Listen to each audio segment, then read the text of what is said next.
The Board of Trustees has reconvened to open session. Welcome. I welcomed everyone, but no one was here. And I'm so happy to see people with flowers and a full audience. So we want to move now to item 4.2, report of action in closed session. The Santa Barbara City College Board of Trustees has concluded the evaluation of our superintendent president. And the board is happy to report that we will be amending Dr. Anthony Beebe's contract, paragraph 1, term, and paragraph 3, salary. The Board of Trustees wants to acknowledge Dr. Beebe's commitment to this institution and to the community. And I would like to tell you that this board unanimously approved a vote of full confidence to renew your contract for what we would hope would be a long future relationship with our college and our community. We want to commend you for an outstanding and excellent job, your authenticity to the work that you do, and your willingness to serve 7 board members from a very diverse community, and at the same time, you so faithfully serve the students, the employees, and the community that makes up this wonderful college. We are a complex institution, and you come and do that work so well. So thank you. Thank you. And I also want to extend a huge thank you to Miss Angie, because while we may have amazing plans, nothing ever gets done unless Miss Angie Esqueda and Palmina are in the office to answer our phone calls, keep us in line, say, no, that's not in compliance with the law, change this, do that, and keep us all in line. So I do want to appreciate and say thank you for helping us get to this point. Because we are having a meeting in the summer, and my teenage son said, why do you meet in the summer? I said, adults still have work to do. So, so thank you to everyone. We have no items to be taken out of order for this meeting.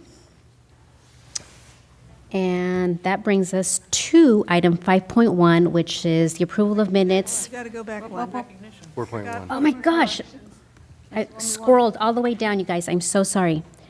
And I even have my thing here. We are going to the most important part of the agenda, which is item 4.4, recognitions. And with that, I'll hand it over to Dr. Beebe to introduce our first speaker. So we have a tradition here at the college of recognizing longevity, and it's one of the really special things that we do during these board meetings.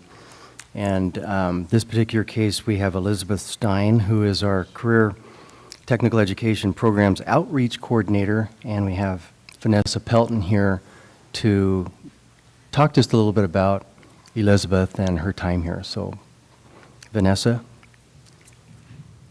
So you tell us, or when they hold it up, you hold it up. Oh, now, they want you to do it now.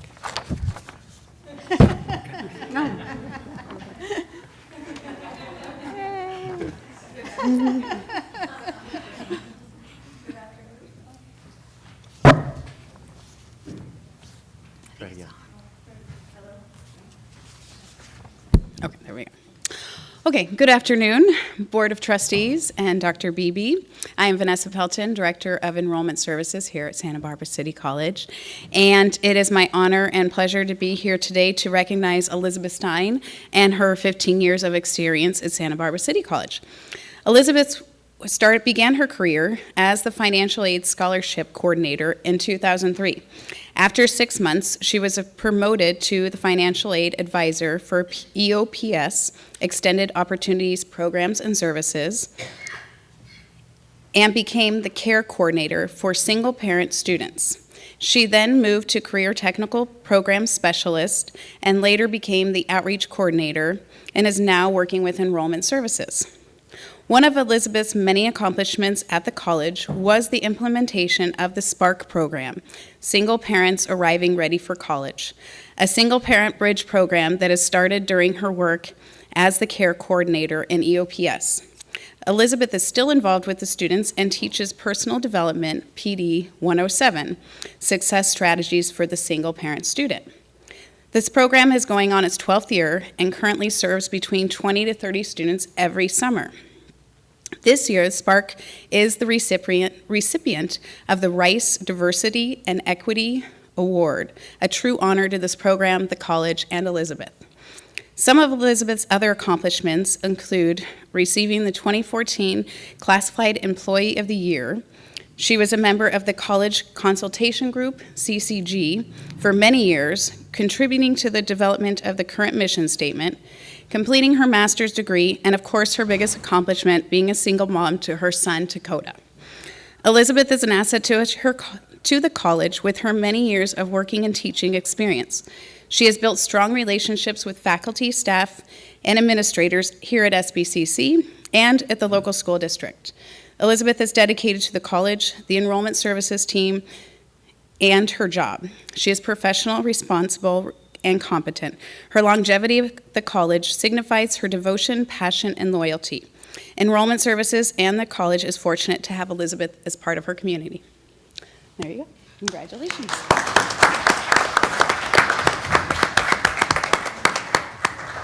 Thank you.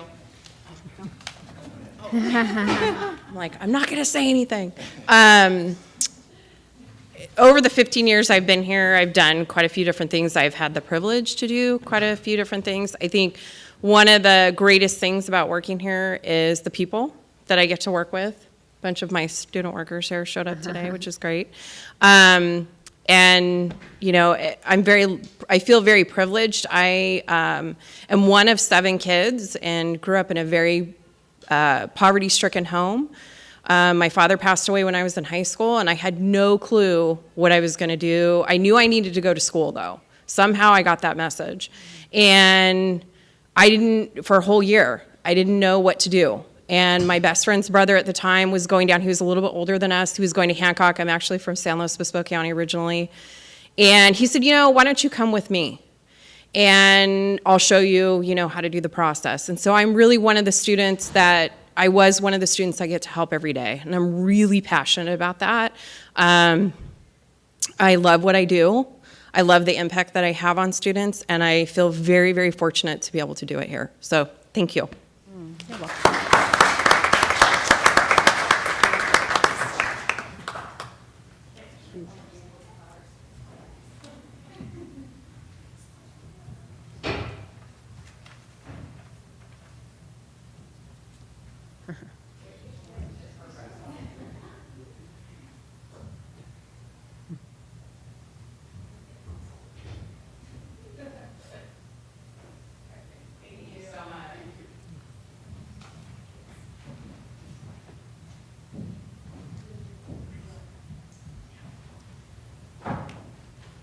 So that ends our recognitions for this time.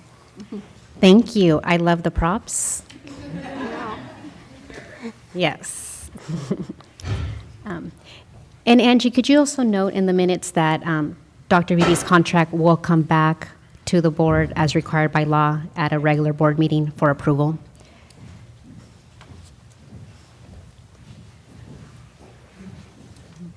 Okay, that brings us to item 5.1, minutes of the regular meeting of May 24th, 2018, and special meeting of June 20th, 2018. Is there a motion to approve?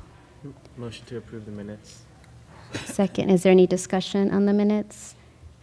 Well, I had made a few suggestions, and Yeah, I think they're I incorporated. gave suggestions to trustee Gallardo, and she was going to mention them. So the minutes of May 24th have a report out of the closed session, and the board went into closed session to conference with legal counsel, anticipated litigation, and public employee discipline dismissal release. And so the board approved a 5-0, the resignation and release agreement with a faculty member.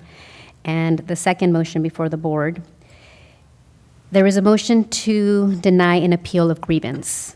And the vote was yes, trustee Abud, yes, trustee Haslan, no, trustee Gallardo, no, trustee Nielsen, with trustee Croninger abstaining. Per board policy, Look in the signature folder, there's a copy of what I Okay. gave you in there. so we have our board policy. Do that first set. BP 2330. And it reads, "A tie vote such as a 3-3 shall be deemed a vote of no action and a condition of status quo related to agenda items should exist. An abstention shall not be counted as an affirmative or negative vote. No action shall be taken by secret ballot."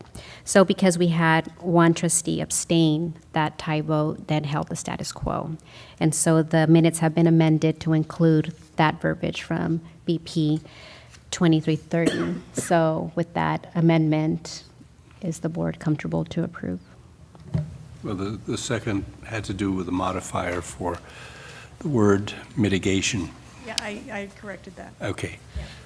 Thank you. Yes. We In answer to your included, question. we included the ad hoc Oh, yeah. mitigation committee, yeah. Good. Any further discussion? Okay, so with that amendment, all in favor? Aye. Opposed? Abstain? Okay, motion carries. That brings us now to item 6.1, additional public comments. Was the previous motion to approve both sets of minutes? Okay, good. I have no public comment. Okay. So that brings us to welcoming Dr. Patricia Stark. 7.1, report by the Academic Senate. We are so happy to have you join us. We absolutely are. Presentation works.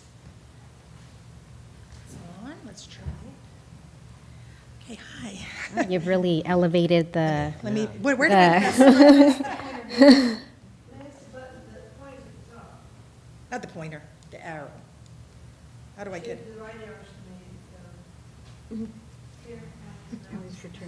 Forget about the right side.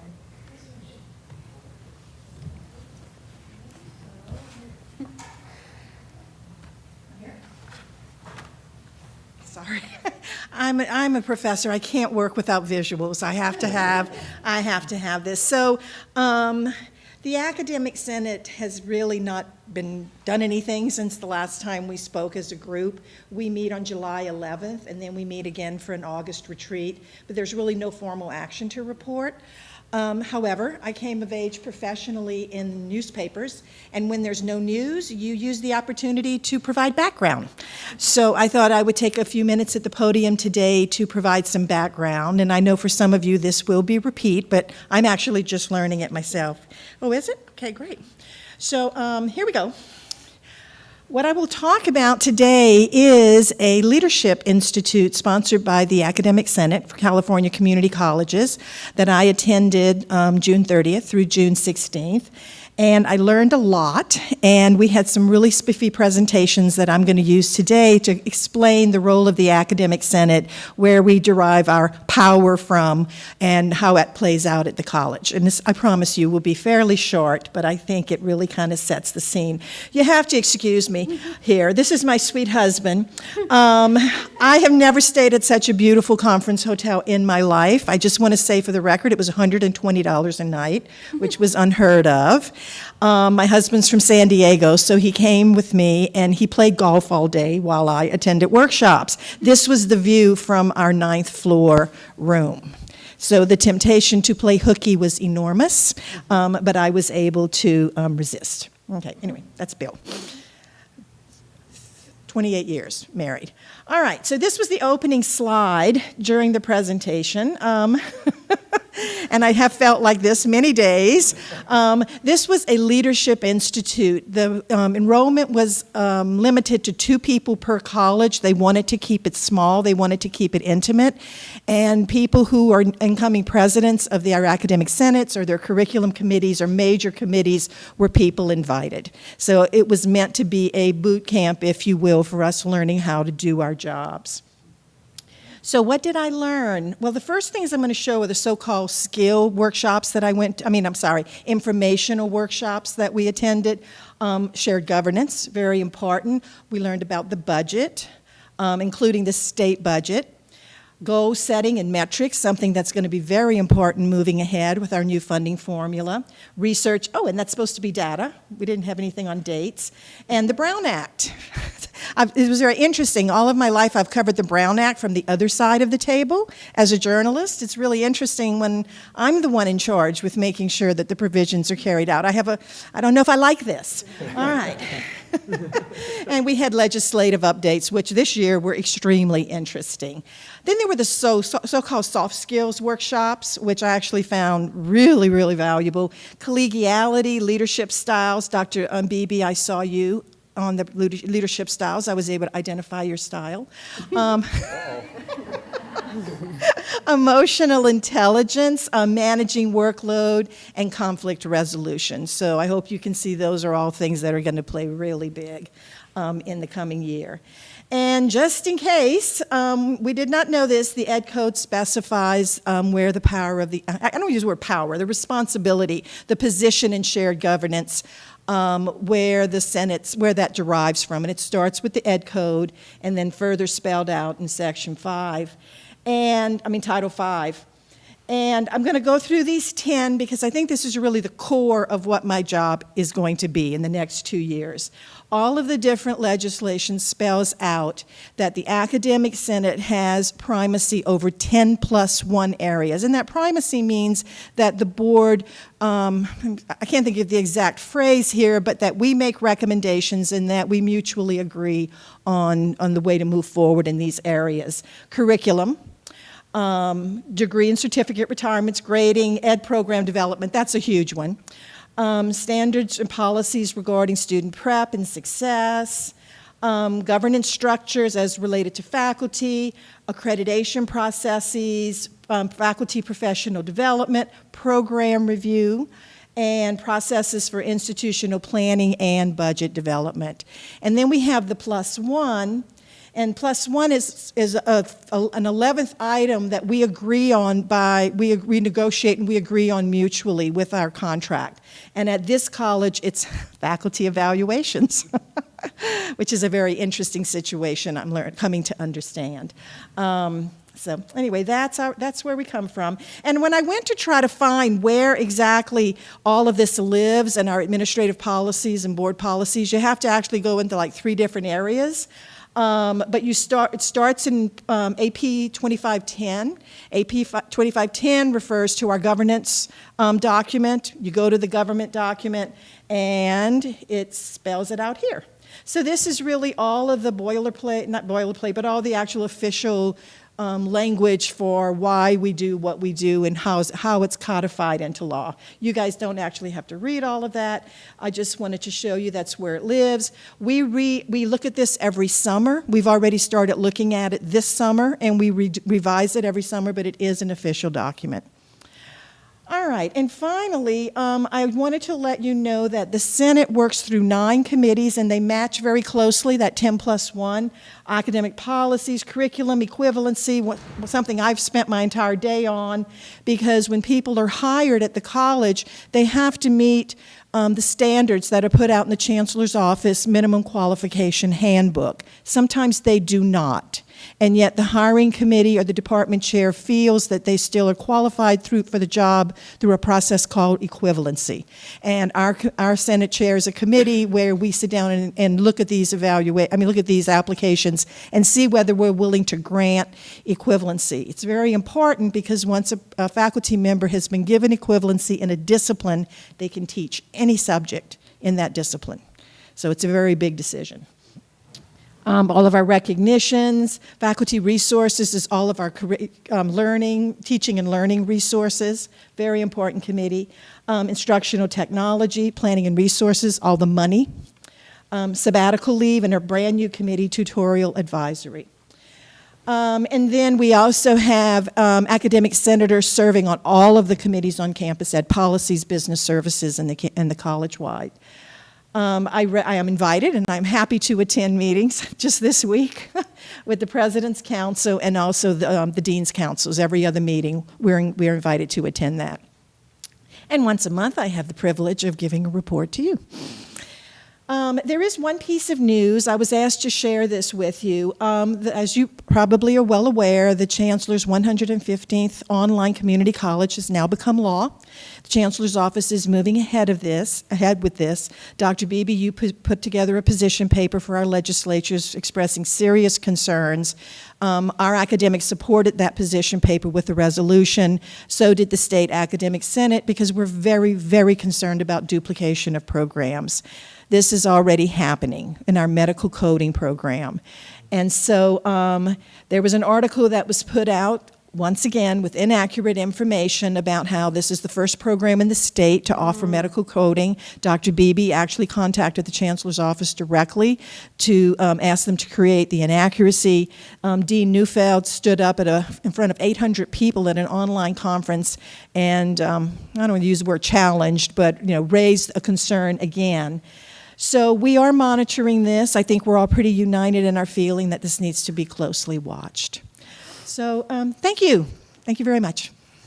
Thank you. I love that you participated in that type of learning and for bringing it back to us. And I thank you so much for funding. I forgot to tell you, you guys paid for all of this. No. You drove, it was cheap. But Which is why I said your slide was excellent, except for that San Diego picture. It's not that fancy, Dr. Beebe. So you don't even look at San Diego anymore. You're like, here. But that was truly great. And the board, we did have a copy of that governance resource guide when we went through the accreditation. Do you guys think it's helpful to have that hand? You know how you guys just updated it? It'd be good to get that in. So if you don't mind, Angie, if somehow if it's not too much work or if it's online, but it was handy to have because we did get that during the accreditation process, and I don't know, it's just good to keep that, but save the tree if you don't want it, And Kenley, I saw a shout out back there. Did you have a comment? Was that just in support? Oh, good, okay. Okay.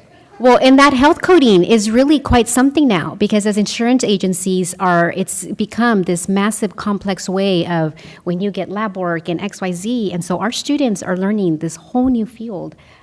So the doctors can get paid because they don't want to deal with the insurance. So that's a great certificate program, and the students are making decent money coming out of that. And the issue was that the statement was made that, there are no other HIT programs like this fully online. And of course, I don't know how long we've had ours online.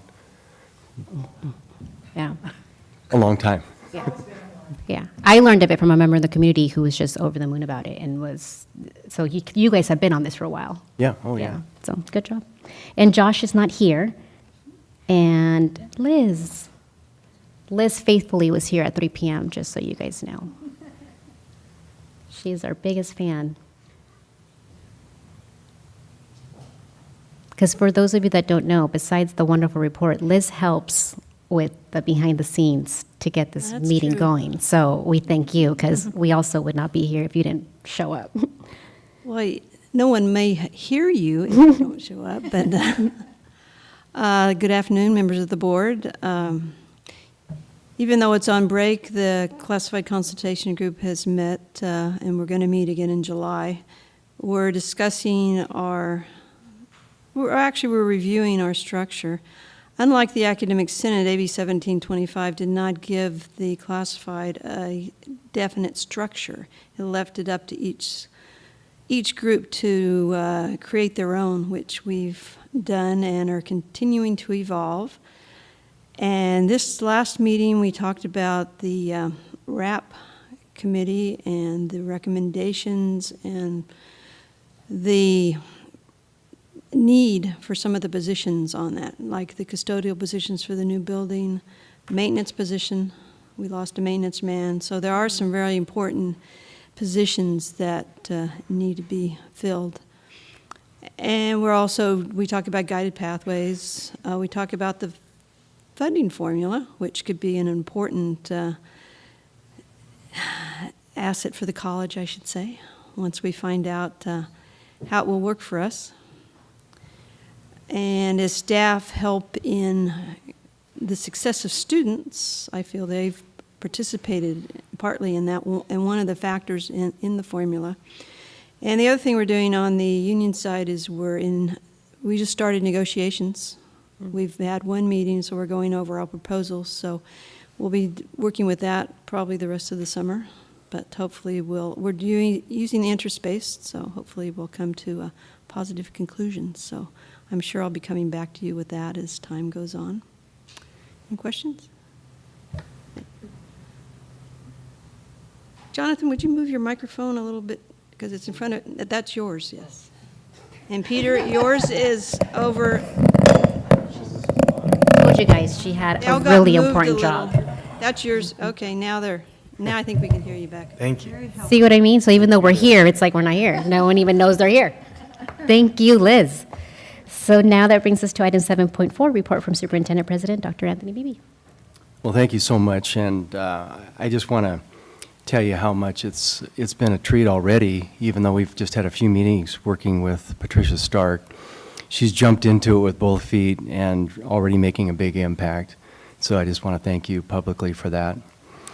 A couple things I wanted to report on here. First one is, I'm so pleased to be able to announce that we have, after a highly competitive process, a new interim vice president for ed programs in Dr. Pamela Ralston. And I want to spend just a little time here so that you get to know who she is and kind of where she's come from.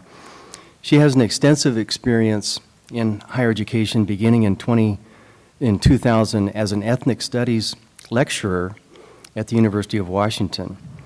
Then in 2003, she realized her calling and understood the value of community colleges and secured a tenured faculty position at Tacoma Community College, teaching English composition, reading, literature, and eventually becoming the division chair there, which is quite a track.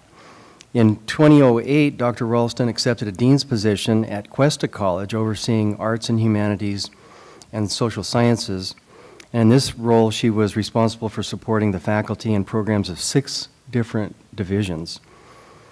Recently, she, in 2016, secured a position as the Vice President of Student Learning at College of the Desert, overseeing all of the ed programs. So that obviously gave her excellent experience and background to be able to oversee our ed programs here. Dr. Ralston has a bachelor's degree in English literature from the University of Oregon. She's a duck. Well, that's good. As am I. She has her master's degree in comparative literature from the University of Washington and a PhD in comparative literature and cultural studies, also from the University of Washington. Interestingly, she speaks 3 foreign languages, including Norwegian, Danish, and Swedish, and reads both German and French. Aside from all of these formal background elements, I can tell you that she's got a huge heart. She's really interested and passionate about helping underrepresented students become successful. She's also grabbed onto the Guided Pathways initiative that we have at the college and really is interested in that. And I'm just absolutely thrilled to have her here, and I would like to invite you to the podium to say a few words, if you will.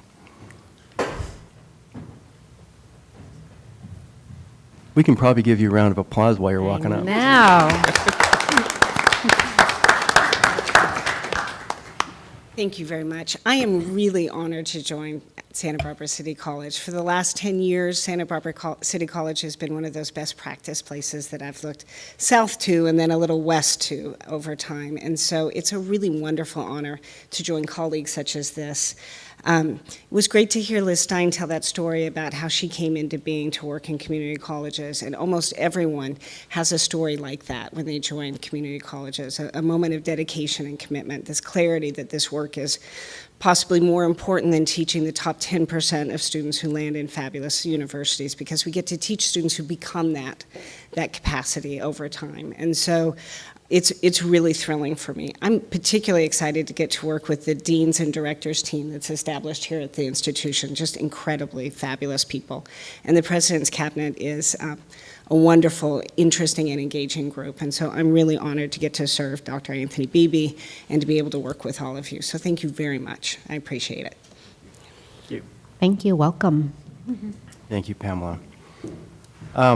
Just a few other items here. I wanted to point out that we have our community report in hard print. We have it online as well, but I wanted to make sure that each of you got a copy of that. It's really a fabulous job, and I have to give Luz Reyes Martin and her group a big shout out for a fabulous job of putting this all together. This is the best community report I have ever seen in 13, well, I'm going on 13 years as president. Thank you for approving my contract.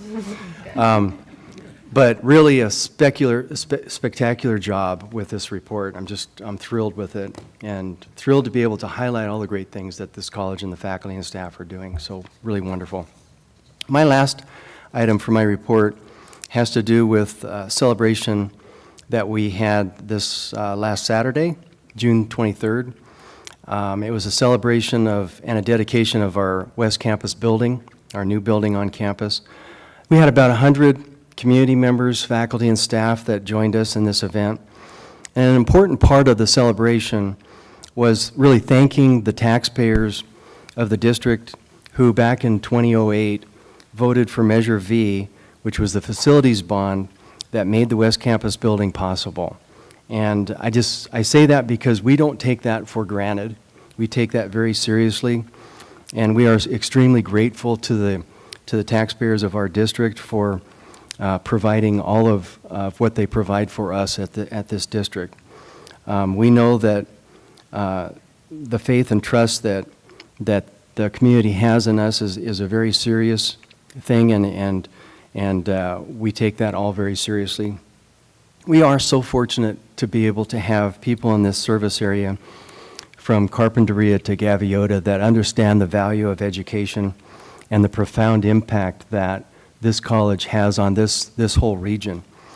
And also that the investment in education is the best investment that you can possibly make, with the highest return being the young folks that end up coming to this college and going on and doing great things with their lives. So the celebration also included some time to give special recognition and thanks to two visionaries that had the kernel of the idea in that building to help it get started. And that, first of all, my colleague and former superintendent president, Dr. Lori Gaskin, had the initial vision for the building. And then Julie Hendricks Fanistock, who was the facilities director for, I think it was about 15 years or so. She's the one that, actually helped make it come to life. But both of those two visionaries deserved big rounds of applause and acknowledgement at the dedication, and then here again this evening. And so I just wanted to make sure I reported that out and gave them the proper due.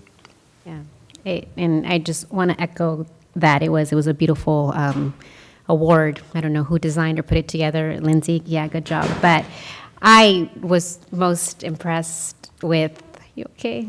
I love RIT. It's good, okay. With, every time I'm around you guys in these informal settings, and I keep saying, I want to work with you guys. It didn't matter if you were the vice president or the IT or the foundation. You were moving a table. Someone was passing out a muffin. Someone was like checking the linens on that. And it was like you guys could have all been part of like the National Charity League, Boys Team Charity, volunteer group of so many of these nonprofits that we have in town. But you work for the college.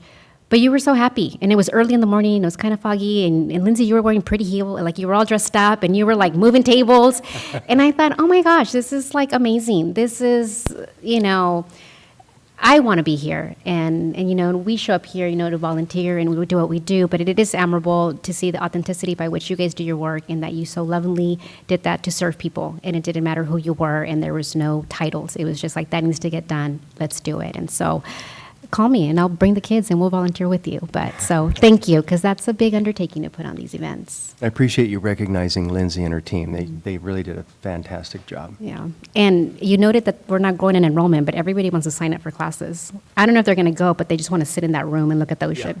Yeah, you had parents and what class can I take here? I'm like, I don't know. Maybe just bring a book and sit there. So reports from board members, item 7.5. Any? Yeah, I have two. So legislative, we heard that the online college passed, which I think was terrible. But But the good news is UC and CSU were funded fully, so there's no tuition increase for the students we had that transferred this year. So that's good. And then in terms of the foundation, so we had the board meeting for the foundation on Tuesday, and a big part of the meeting was about the budget for the foundation and their vision for the future of where they want to take the organization. And it's been part of Jeff's plan since he got hired to get to this point in this next coming fiscal year. And part of that includes an investment from the college for the first time was presented on. So there's going to be more information on that, but they have a strong case for why we support the foundation. We give them free rent, but we don't give them any direct funding like other colleges do. We're at the extreme end of zero. So that's a proposal's coming soon, and it makes a lot of sense to me. What they can do with that and how they can expand their operation would impact us a lot. And they have brought in a lot of money to us by increasing enrollment of local students through the Promise. This is our way of helping them do even more with that. So we'll learn more about that, but that was talked about. That was one of the big parts, that they're expanding their budget. And that's not the only way they're expanding. They're going to be going after hundreds of thousands of dollars more in other gifts, but to make the full vision work, it included a small investment relative to the other money they're going to go after from the college. So it's like an investment in them so they can further invest in us. Exactly. And I think we're going to be on the upper side of the investment, Yeah. City College. Yeah. As a fraction to what we'll invest in them, probably. Yeah. Yeah. Thank you. Peter, you? Well, I also attended the dedication, and it was so much fun, because there had been some criticism of the design of the building, and I didn't encounter anybody who was not fond of the building as it was presented. And I had been in the building before, so I had the opportunity to actually become a tour guide, and that was also fun. On a separate subject, years ago when I first started on this board, I became aware that we seem perennially to have less money than we need in order to do the fantastic job that we do. So I wondered, where's all the money going? Mm-hmm. And then in a small, at Policies Committee, we talked about it and discovered that sizable chunks of money are being siphoned off at the state level for the process of recidivism, that is, incarceration graduates recidivate at the rate of about 70% within the first 3 years of departure from the prison. So I became very interested, because that's a very, very high price tag process, considering that in the state of California, the price tag is about $95,000 per inmate per year. And if you start multiplying that by the number of recidivists, you have to walk away with a massive headache. And so I became interested in that process, and I've worked with local folks who are similarly interested. And next month, I'm going to Denmark in order to look at their process of recidivism and what they do with incarcerates, with a view that maybe we can learn something. And in so doing, I'm actually going to be admitted to a prison and spend a couple of days there. Hopefully, because there's a board meeting in August that I have to attend, they will let me out. But I noted that when I applied for this, they never guaranteed the out part. And I meant to clarify that, but folks, we spend a lot of money that way, and if we can reduce it in some significant way, I think it's education writ large will be the beneficiary. I also attended the open house last Saturday, and I think that any taxpayer in our district would see that facility and believe they got a great bang for their buck. It is really an efficient, economical building that if I was going back to school, I'd love to go to school in those classrooms. And I particularly enjoyed seeing putting my eyes on the nerve center for the Guided Pathways program, which is being operated from that building. So that was a great pleasure for me. Wonderful, wonderful building. I just have one other comment that a couple weeks ago, I saw a very interesting program on public broadcasting about what needs to be done with education in our country, in our changing economy and increasing disparity of incomes. And many of the things that they talked about that should be done in our educational system struck me that we're doing. The primary one being focus on student success and to work with students to identify the best path for them and how many schools really fail at that. And students are not being coached in the right direction early on. And the more they went on, I thought that they're really talking about what we're doing and what we're striving for here. So I don't know if it's the kind of thing you can go back and find online, but it was a very informative program. I saw it was on the NewsHour on public broadcasting. Thank you. Thank you. I also wanted to congratulate the college on the LEED building, because LEED is a very difficult process, and we got the platinum, which is just out of bounds. I mean, it's so huge. And I really think, I was glad to hear that Julie was back here, Julie Hendricks, because she worked so hard on getting our things like our solar panels on top of our parking garage over there, parking spaces, even little things like that. But all those things are saving us money, and it's amazing to me that we could build a whole building that would be so efficient. And I think it's going to be wonderful. It is wonderful now, but when we get full classes in there and everything else, we're going to wonder why we don't have more buildings like that. So congratulations for everybody who worked on that. Thank you. I just wanted to mention as well that there was a foundation event on Sunday, a garden party that they have, and Peter and I attended that, and it was an excellent party, and we have so much to be proud of, as we remember to say from time to time, but maybe not often enough, to thank the foundation for all the things that they do for us. And I'll be interested to see what this proposal is that Jonathan referenced, because we just have the best foundation, and we are happy for that. So, the other thing I might mention on the Ad hoc Mitigation Committee, we're hopeful that our July 11th meeting will have a space for a report then. So noted. Nothing significant, usual attendance of community events in between Santa Barbara and Goleta.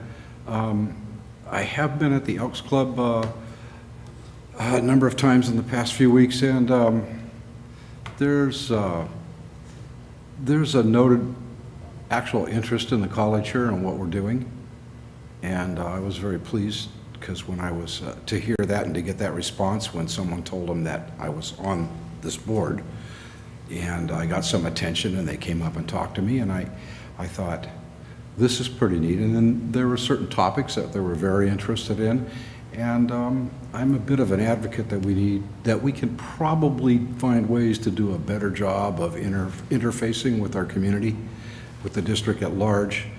And so when you have the responsibility of sitting on a board like this, it's something you just do because that's who you are and where you're at, and so you don't think about it so much. But it was really rewarding to realize that some people were actually paying attention to the positive things and heard no negative comments at all. Of course, I didn't want to bring any up either. Thank you. And then tonight at 6 is the PEAK. We have the PEAK program. And the PEAK program is just this innovative partnership with Santa Barbara Unified School District, our junior high school students, the program for effective access to college. And so tonight they'll be having the students who went through summer 1, right? They took 6 weeks of the intensive. They took, I think, a Chicano Studies course. And so they're going to be having their presentation, and it's going to be families and dual enrollment, IPATH, the Santa Barbara City College Foundation, and the Santa Barbara Unified School PEAK. So that is just something that's really taken off to a level that nobody really saw. I mean, it started, funding through the Bowers Foundation, but the folks here on the campus have really gravitated to it and made it their own, and that's going to be happening tonight after the board meeting if you guys want to swing by the BC Forum over there. Thanks. Okay, Angie, can we take, so we're down to the consent agenda. Does anybody want to remove anything from the consent agenda? I had a question, Yeah. and I'm quite certain it can be responded to and therefore not require being removed. But 11.3 has us as the caretaker of $5.3 million for the purpose of doing a state media project. And for that, we receive $265,000 in compensation, and a board vote of approval is required. My question is, what is the implication of a board vote? What are we approving? And why is it worth $265,000? Because I'd like to have more of those. Yes, good idea. We've got Lindsay coming down here, and while she's coming down, I can tell you that pass-through. this is one of these fiscal agent Right. I understand process that we have. So it would be nice to have more of these. But I have to also add in the same breath that these do cause work for our folks. And so that's really what the 265 is about. It's compensating us for those labor actions that we have to take. But Lindsay can talk more about it. Dr. Beebe just nailed it. It's for our administrative overhead that we have to take on for managing, for being the fiscal agent. So all of the finances for that program runs through our accounting department. We have to handle all the contracts, any legal documents that come through that. All of that we're managing because. So our action is essentially to approve that you do that. Mm-hmm. Is that? And that we become correct? the fiscal agent, remain the fiscal agent. We have been for many years for this one. Got it. Yeah. Actually, Lindsay brings up a good point because we are highly regarded in the state. And Lindsay's office and operations has been the fiscal agent for a couple different things like this, for the region, for the state, and for the chancellor's office. And so this is just one of those. So we do have several of these fiscal agent responsibilities and things that make a little bit of extra money for us. But like Lindsay points out, I mean, it's really an offset in our administrative overhead. Sure. No, my question exclusively was, Gotcha. what are we doing? Yeah. Good job. Thank you. Yeah. I just wanted to clarify so that we're all know what we're having on the consent agenda. So it's 9, 10, and 11, basically. Well, I was just going to ask Angie if we can do 9.1 all the way through 11.5, and then do roll call for 12.1, 12.2, and then add 12.4 to 13.1, since it's all, Well, if we'll stop it then at, we stop at 11.5, I think that's the consent group, isn't it? Yes. yeah, and then we'll have resolution for the rest. Okay, so is there a motion to approve items 9.1 through 11.5? Motion to approve the consent agenda. Okay, it's been moved and seconded to approve items 9.1 through 11.5. All in favor? Oh, wait. Yes. No. Could you please make those announcements, those changes that I, Yes, we absolutely can. thank you. So, Sorry. we will, so there, if there is so it was motioned and seconded to approve items 9.1 through 11.5. And if the board will approve them with the amendments made to Human Resources, which we're going to strike John Burns' name out because that was already approved on the 5/24 board meeting. Which one was that? Which?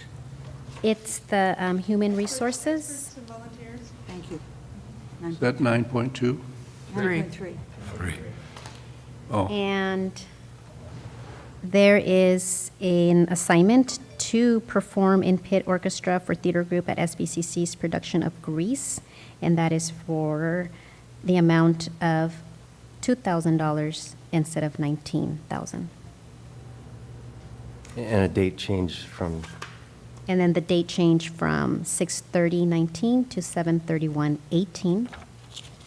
And then the last one, we're striking out also Molly Buzik Pontin, which we also approved at the 5/24 meeting. perfect. Yeah, so with those amendments, is the board ready to approve? Okay, all in favor? Aye. Opposed? Abstain? Okay, motion carries. Item 11, where am I? Resolution. 12.1. yeah. Can we take resolutions 12.1 and 12.2? Is there a motion to approve those And two together? 12.3? Yes, and 12.3. I'll move to approve, bundle and approve those. I'll second. Okay, and it's moved and second to approve resolution number 32, number 33, and number 34. Is there any discussion? Okay, all in favor? Aye. Aye. We need to roll call. Oh, roll call, yes. Oh, Thank you, roll John. Those Because it's like 10 till 5, I'm like, good, we're like Always moving. happens. Trustee Croninger, Aye. trustee Abud, Aye. trustee Miller, Aye. trustee Bloom, Aye. trustee Gallardo, Aye, trustee Nielsen, Aye. trustee Haslam. Aye. thank you, Andrew. Okay, that brings us to item 12.4, approval of the tentative budget. Is there a motion to approve? So this is second reading. You all have, we've been No through change. this extensively. No changes. I'll move to approve. And second? Second. Okay, it's been moved and seconded to approve the tentative budget of 2018-19. Any discussion? Yes. Just one item, and I'm looking for the page here, which I did not write down, but we had some discussion last time about the different assumptions relative to the RAP and the efficiency that are incorporated in the projections, but not incorporated in the budget.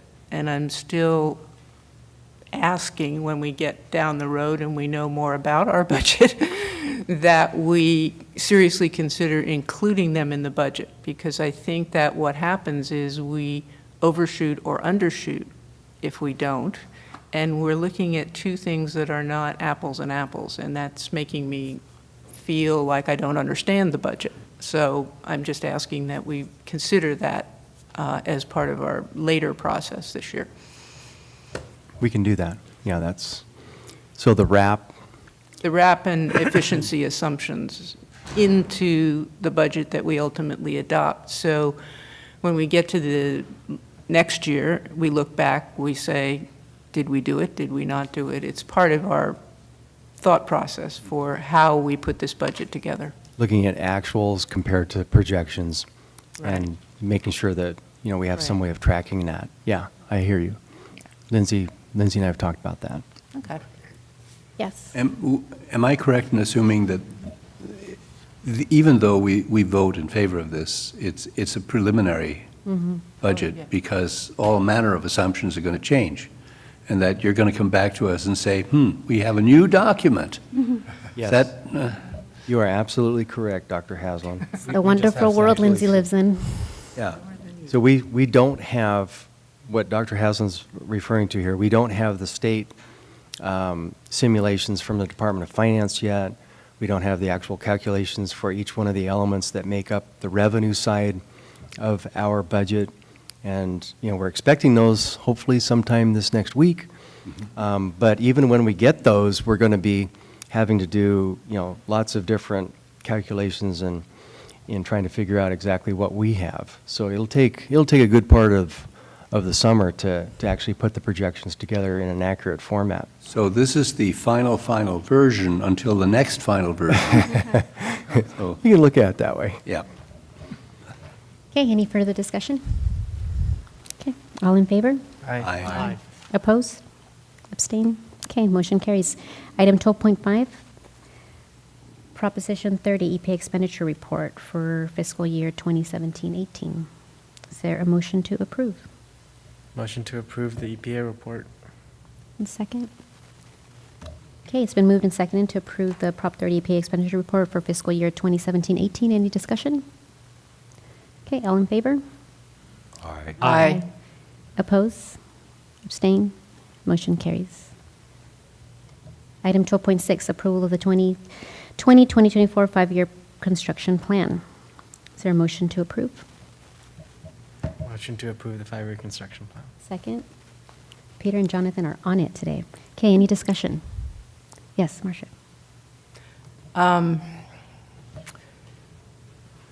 This is, in my thinking, a very complicated issue, and I know it probably looks simpler to some folks here, but fundamental in looking at this for me is the problem that we just touched on, which is we don't know what our revenues are for next budget session, and looking into the future, because we assume that this system will be adjusted, but moving forward, we'll have a similar formula of revenue. And so the questions for me fundamentally have to do with, can we afford this? And where does the money come from? And Robert, I think, hit it on the head last time we met when he said, okay, we're hopeful we're going to get this additional revenue, but how are we going to use it? And there are a lot of choices for how we would use it. And among those choices, faculty and staff raises, guided pathways support, in effect, our basic facility infrastructure issues, which are frequently in need of addressing. The IDC HVAC issue that we heard about, I think, in certainly in greater detail and any urgency that I had heard about before on this board, but our last meeting. I mean, I really did not realize the difficulties that folks are having without air conditioning in that building. And Jonathan just mentioned the investment in our foundation. These are all wonderful choices. We have more things we want to do than we have money. We know that, and Peter brought it up earlier. So you might say this one isn't that kind of an issue, but, and I know, you know, Lindsay and Anthony have been fabulous in giving us the kind of information to try to grapple with these decisions, the transparency, the things that you've given us. We really, really appreciate it. What I was able to glean from that, and I know Lindsay was uncomfortable making an estimate, even a ballpark estimate, for what is our cost for the sports pavilion, in other words, that the state will not cover. So I went and tried to find what I could find on that subject, and it wasn't insignificant. Basically, we have an estimate that we did on our swing space cost when we were working on the bond. That was $4,475,000.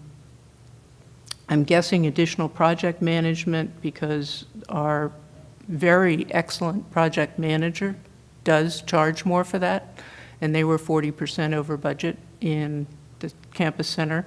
So if you add 40% over budget here, you get another $300,000. There's parking, there's the furniture and equipment, there's landscaping, and then there's our share under the original $170,000 under the application. Plus, there is some cost overrun risk. Those are hard to know about, but they're there. So that brings it to about over $5.1 million without adding in the landscaping, the equipment, and so forth. So it's a real number. It's a big number, and I frankly think it could be a more refined number. You know, I had to work with what was there, and this was what was there, the $4.5 million. It's another $1.5 million for student services in that same estimate. So that's $6 million as you look at both. And that's a significant chunk of money given our limited resources and our work to still balance the budget so far. So I guess my thought on this is that I would feel a lot better about making this decision on the 11th when we should know our revenue. We should have a feeling for what that additional money is, and maybe a chance for some of our faculty and staff to discuss and tell us about their priorities for using that money along the lines of what Robert said. Now, I realize it's summer and that's hard to do, but I did hear Patricia say that the Academic Senate meeting was on the 11th, and I don't know if that fits or doesn't fit, and I don't know when Liz's group is meeting in July, but some kind of a robust input, because frankly, we haven't had robust input since the bond prioritization, where the sports pavilion was number 8. We haven't had a robust discussion, and we haven't had a discussion that says, okay, here's the limited amount of resources we have. What do we most want? I mean, we have had some failed faculty searches here because we have been unable to raise pay.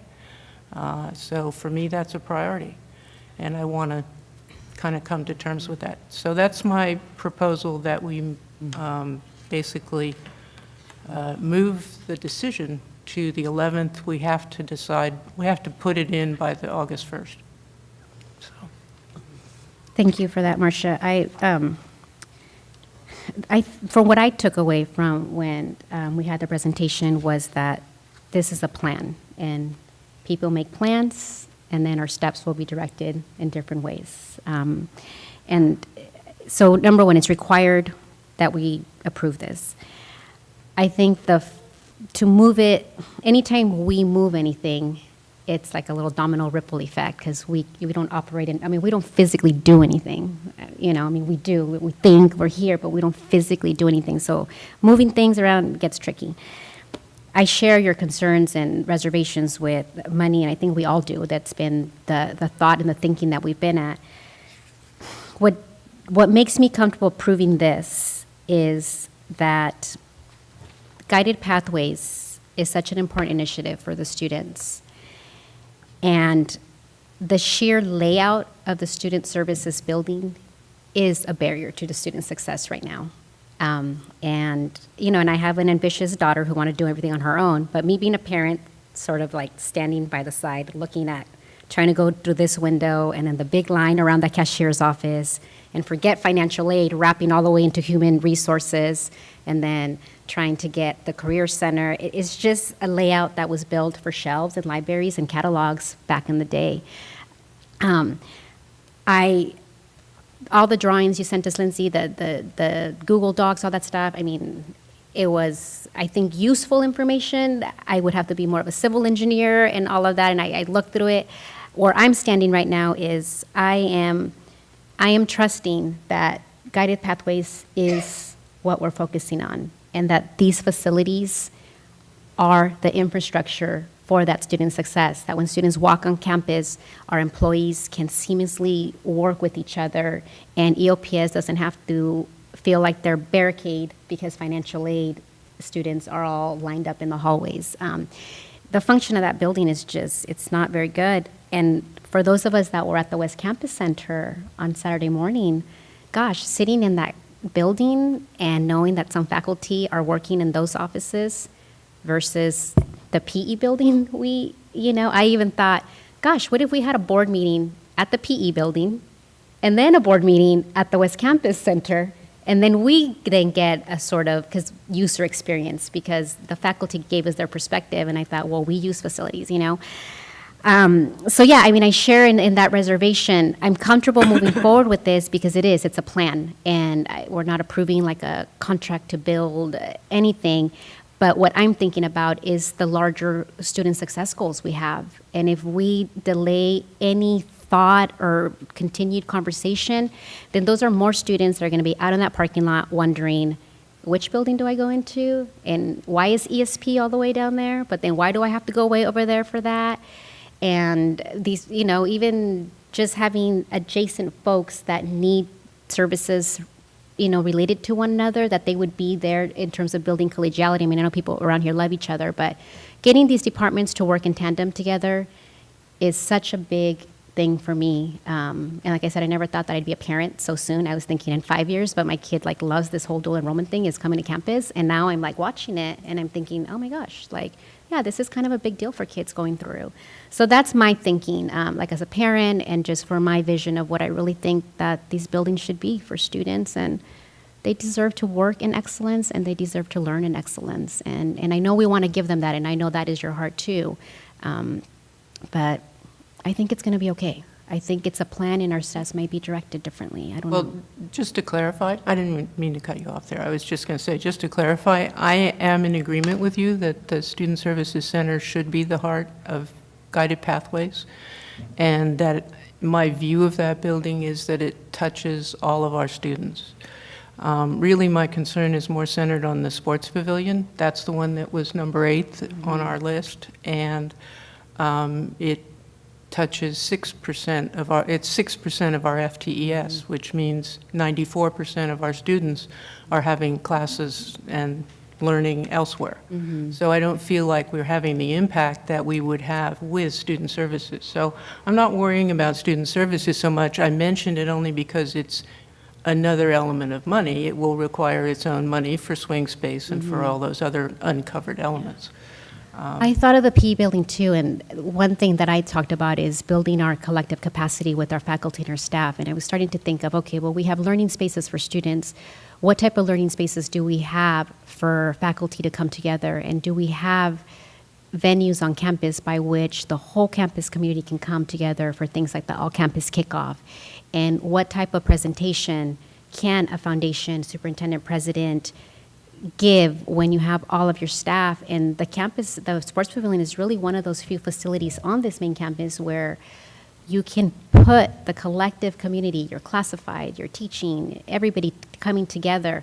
So when I took that comment to heart and really thought about, the number of classes or things like that. And last night, we had the barbecue for Gabriel's birthday, and somebody mentioned to me that the equipment in our sports pavilion, so for the community in terms of a lot of the research with physical activity, and when you're thinking of the different kinesthetic movement that folks are doing now for either training, recovery, number one, we don't have the facility to house the type of kinesthetic exercises that people need. And then the physical equipment we have in our P building, which I haven't been there, I don't do anything, but it's not conducive to some of the newer recommendations that people would want to be in to work out or things like that. So that was just another community perspective in terms of our physical education classes and the spaces with the different courses and the benefits to kinesthetic movement. But then ultimately, that sports pavilion, what did it to me was to have a facility where our campus community can come together and we can elevate the capacity of, collegial relationships, trainings, whatever it is. You have a very nice facility that everybody can come to, and that's a learning and working space for them. So I don't know what other folks think, but Peter. Yeah. Well, I think the point that Marcia is raising is that here is an unknown, and it's going to cost us over $5 billion. And my concern is that by the 11th, we won't have any additional information. I share with you some concerns about the sports pavilion, and I've shared those concerns with the superintendent president. And And I am now convinced, and my concern frankly was that did we carefully look at the options of repairing and restructuring? Those were major concerns for me. And I have been convinced that we really did that background check. We did come up with the right answers, and that in the larger scheme of things, we're going to be a lot better off replacing the building than trying to fix it. So I'm not sure that we're going to learn a whole lot between now and the 11th.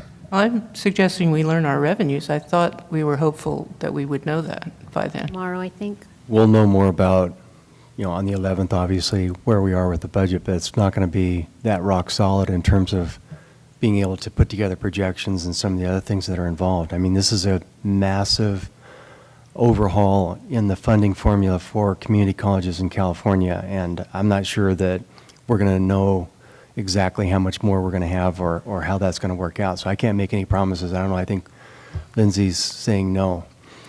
Probably not. We'll have more information, but we're not going to have the definitive answer. I would agree with Dr. Haslam in terms of we're probably not going to have that much more information to be able to than we have right now with all this. I'd like to say something else too in terms of Trustee Croninger's costs evaluation. With the campus center, a different kind of a building than what we're talking about with the PE building. From the state's perspective, we wouldn't have received, let me put it that way, as much funding proportionately in the campus center relative to what we're going to be getting should we move forward with the PE building. The percentage of the overall cost is much higher that we're going to be receiving in the PE building versus the campus center.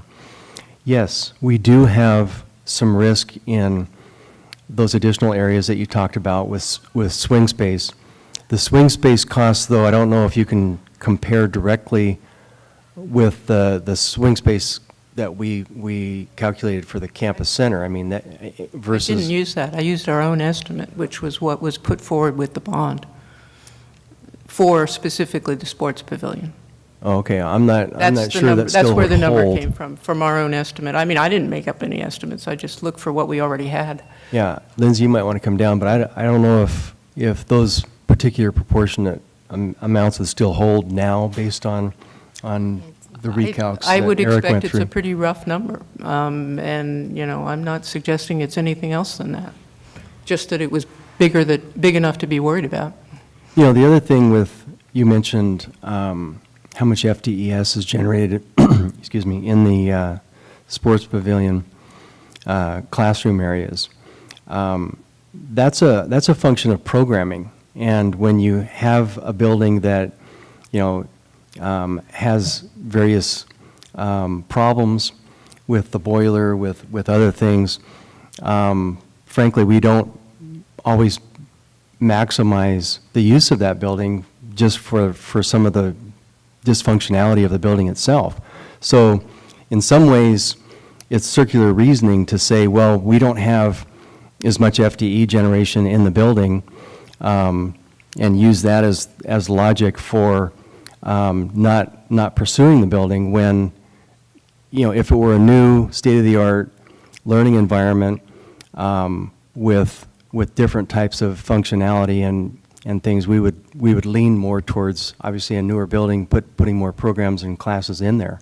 So it becomes kind of circular to make comparisons about we don't have enough use of the building because and FTS generation, when in fact, if it was a new building with better functionality, state-of-the-art facility, better learning environment, we would actually be able to put more classes potentially in there and use it at different times throughout the day and into the evening. But I don't know, Lindsay, in terms of the timeline, do you have any comments about whether or not we should postpone this or make the decision now? I have a few comments about that. So we won't have updated projections by the July 12th board meeting. Even if we get the new revenue information tomorrow, it'll take us too much time to put together all that information to do the 5-year projections, and I think that's what we need to help you think through that decision you're trying to make. Because the other piece that I want to add is, we're not saying we need money for this building next year. We're going to get funding in 1920, so that's when we would begin the architectural work, the design, the drawings. Then we would be breaking the ground after that. The bills come in many years from now. So the timing of that doesn't fall into the 18-19 budget. It falls many years away from now. Well, I'm looking at this pretty simply in terms of, okay, we just calculated and approved our budget based on our old system, and we were getting X revenue. Now, on the new system, the Department of Finance or whoever is doing those calculations tells us we will get Y revenue. That's the only delta that I'm really looking at, and looking at it as ongoing revenue. In some sense, with some risk, because there will be adjustments as we try to figure out this new formula. So having a sense for that, because, I mean, in the budget we just approved, we're $1 million under board policy for our reserves. That's not a comfortable place. We're all hopeful that we will see something quite different when we get that delta from the Department of Finance. But also, to speak to the condition of the building and whether we use it, looking through the Chancellor's Office assessment of all of our buildings, it was interesting, but every single one of them, electrical, heating, air conditioning, roof, it varied a little bit between observed failing and beyond useful life in terms of their categories, but it was every building we've got, which is why I worry about how are we going to deal with that. We don't have reserves allocated for that, and when we put them in one or two baskets, those other buildings don't necessarily get what they need, because, again, we're stretching our resources. If you look only at what is observed failing on our buildings, and that's those kinds of major things, I added up 8.9 million in observed failing among all of our buildings, and I would throw in, they didn't consider IDC's HVAC because IDC doesn't have HVAC, so I would throw that in and add another 1.5 to at least what I see as our urgent infrastructure needs. So, you know, I'm also, that's why I say it's complex, for me at least, because I'm looking at how are we going to deal with those issues in the longer term when the Chancellor's Office assessment is telling us all of those fundamental infrastructure systems for our buildings are going. And in some ways this comes down to, do you believe we will have a bond that will pass, that will help us deal with these issues? And I don't know the answer to that one.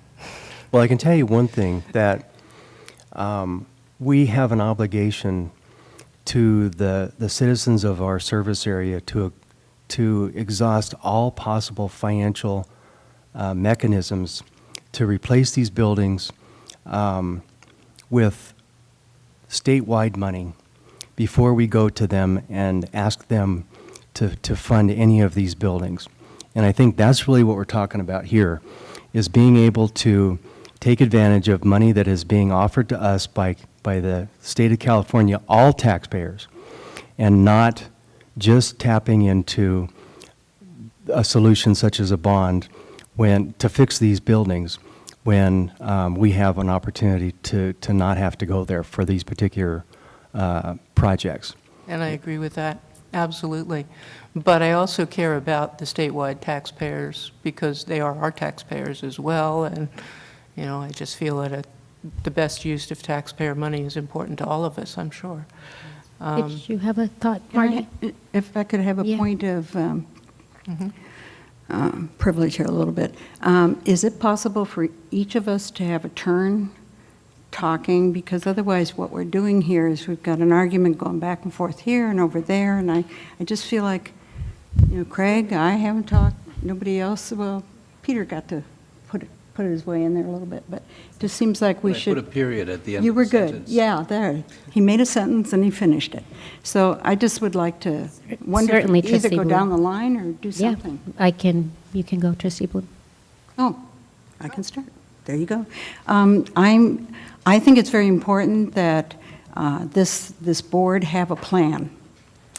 And we don't have a plan right now. We don't have a 5-year construction plan. We had an old one, but this is, I think it's very important that we approve a plan. That doesn't mean that it's going to happen as the plan says. I don't know if you have a plan at home for your construction around your house, how to fix things up. It never goes the way you want it to because the water heater always blows.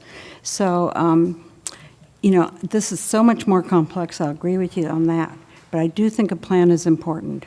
I also think it's very important that we recognize this is about money. So that's what you're talking about. But I also think the state has said, this is where we'll give you some money. And I think, I don't want to be a trustee that says, oh, I don't think we need the money, that's okay.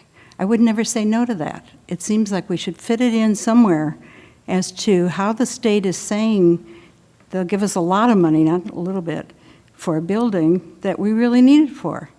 So I know it would be good to have everything happen according to some huge, huge plan, but this is a plan for us to go forward at least. I don't want to go backward. I don't want to just stop. So going forward, I think it's very important that we approve this plan, accept the money from the state, and work with them and work with us. And you wanted a robust discussion. I think we'll have that robust discussion if we have a plan. If we say no to the plan and we say no to the money, we don't have to have any discussion. So I think it's very important to have a robust discussion about a plan. And I personally don't think in another 2 weeks I'll know any more than I know now. Maybe a little bit, but maybe I'll know a tiny bit more. Try to learn something every day. But, I don't think we'll know enough more that would illuminate anything on the 5-year plan. I think it's well-written, and I appreciate the priority list, but as we know, it can change, so, but I think it's important for us to adopt it. Any further discussion? Trustee Miller? I just have a question, and maybe this can't be answered.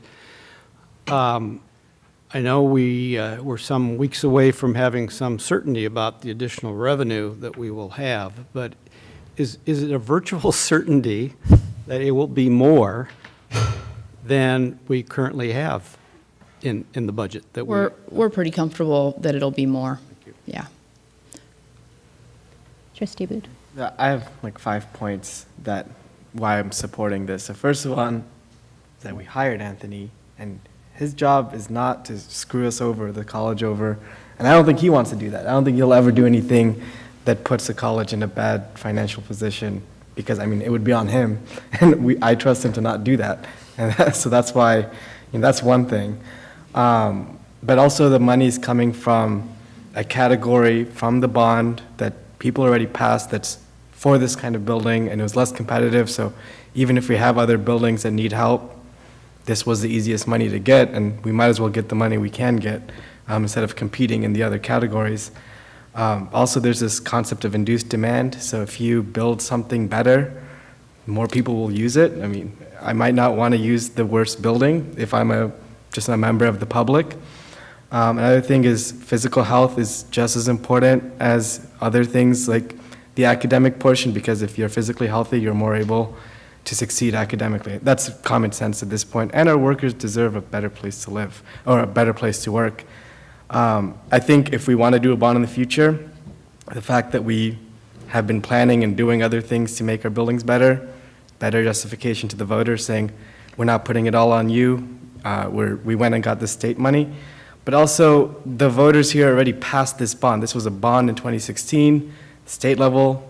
Voters in Santa Barbara had a huge majority to vote yes on it. I think it was like 68%.